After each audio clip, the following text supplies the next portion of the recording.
Hello and welcome, bookworms. Welcome to this week's episode of The Contenta Narrative. We are looking at When the Moon Hatched by S.J. Parker. Sorry, S.J. Parker? Sarah A. Parker, even. I don't know where the J came from. I'm just making stuff up by now. So, you've got Rave, who's an assassin. And she's on the run. And to be fair, I love assassins. This is fantasy. It's got a little bit of smut in it, but it is a fully fantasy book.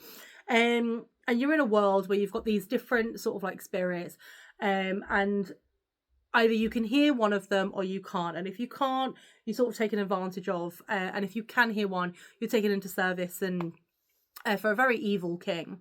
And then you've got Rave, who needs to make sure she's killing people and never gets caught. However, she gets caught.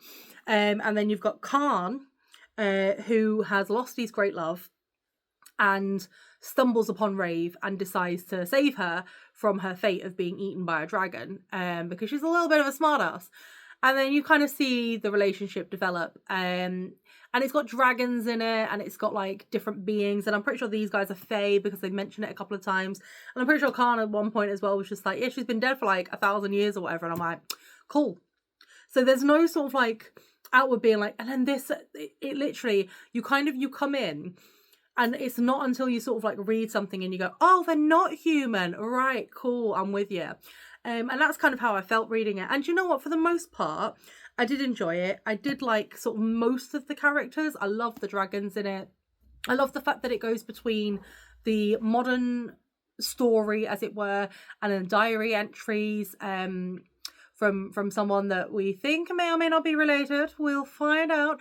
But the diary entries are from like Khan's great love, and it's definitely building up for something because it doesn't conclude.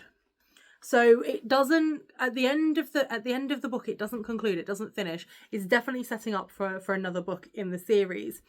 And honestly, as I said, I did enjoy it, and I did enjoy most of the characters. And Khan's character, I was like, oh damn it, the silent but steady person, the one that saves you, rescues you, like looks after. I'm like, oh yes, perfect.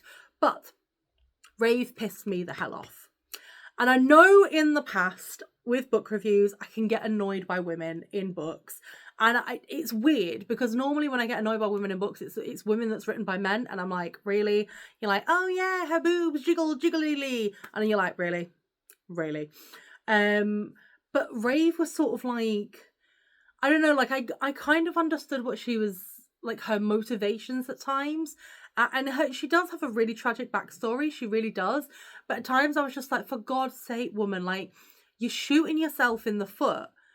Like you're shooting yourself in the leg to save your foot sort of thing. And I'm just like, you need to just stop, accept what you're seeing, accept the help and carry on. But I guess, you know, when you're hiding a part of yourself and you don't really know who you are, I get that.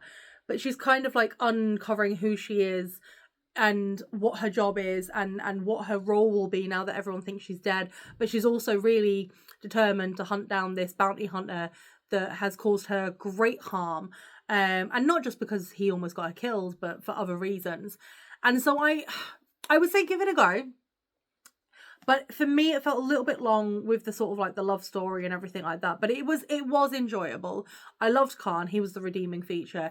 But Rave did have got on my nerves a little bit. Just a little bit. But obviously, everybody's opinion is completely different. So you could read it and absolutely fall in love with Rave and think that Khan's an absolute moron. And that's fine. Do you know what I mean? I do these reviews just to give you guys an idea of what to read because there's so many books out there. I'm not telling anybody that what they're thinking is right or wrong. And I could read a book and absolutely love it. And you could read a book and think it's the worst thing ever written. Everybody's different. But I would say if you can, give this one a go. Because it was an enjoyable read. It is just a little bit lengthy. But yeah. Thank you so much for your continued support, guys. I genuinely do mean this from the bottom of my heart. But thank you so much. And remember to always keep it contento.